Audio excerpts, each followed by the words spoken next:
Hey everyone, Leigh here from Martinuzzi Property Group with my weekly real estate market update.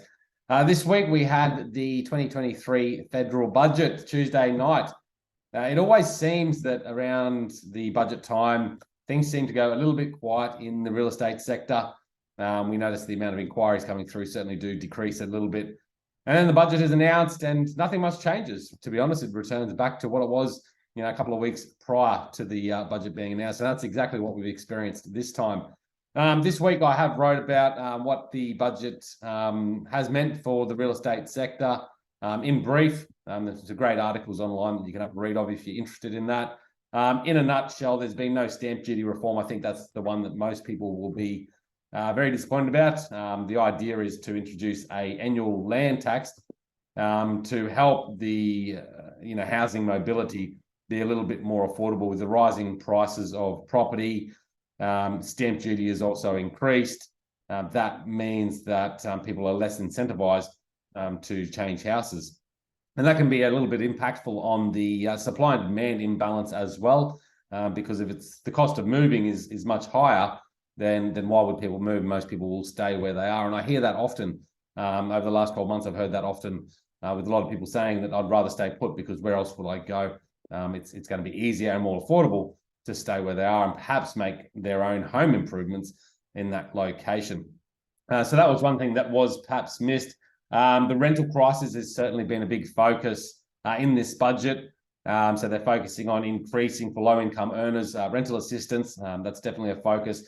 New housing approvals or new housing tax reforms to help approvals increase, because approvals are at decade lows, and in the private sector apartments are down 46% year on year. So they're certainly trying to help incentivize bigger build to rent projects to help create more housing to ease the burden on this current rental crisis. Now, is it going to be a much?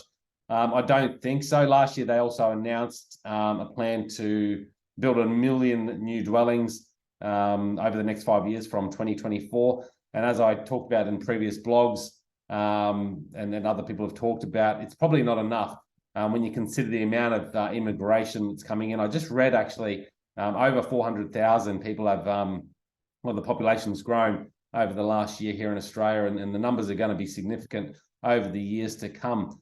So the amount of demand that's going to be poured into the market is significant, and the amount of incentives to help people build more homes is maybe not great enough.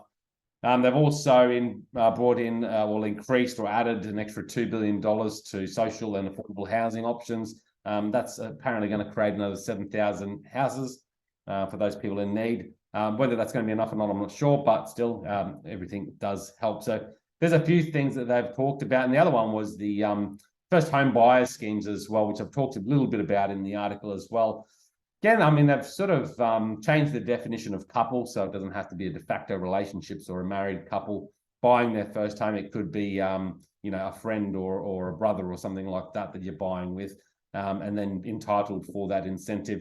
It does help because it reduces the amount of deposit you need to purchase a home from 20% to 5%. So that helps first home buyers save that deposit quicker and hopefully enter the property market quicker as well. So interesting to see what's happening there in the property market here on the Sunshine Coast, guys. Much the same as I've been reporting over the last couple of weeks. There are still some really good prices happening now, and I'm actually seeing a little bit of a shift in the buyer confidence as well. Look, there's still a lot of people out there looking for those sharper deals, but to be honest, most sellers aren't dropping their prices, and nor should they really, because there is a lack of property available right now.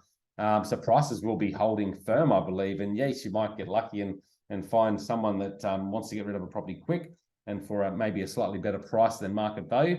But most properties I'm still seeing sell for really good prices at market value or even above what we could consider fair market value as well. So that's what's happening now. And there is a slight shift in talk that things might actually start to move more in a positive direction. And we're certainly seeing that again in the southern states last week with auction clearance rates quite high as well. So I think once we start to see Sydney and Melbourne people sell up for fairly good prices where property prices are rising, we will see that transition up here to the Sunshine Coast as well. And that might help us see some properties sell in quicker timeframes again, and for better than market value prices too. So that's my wrap this week, guys. I hope it helps. Hope you enjoy your week, and we'll talk soon.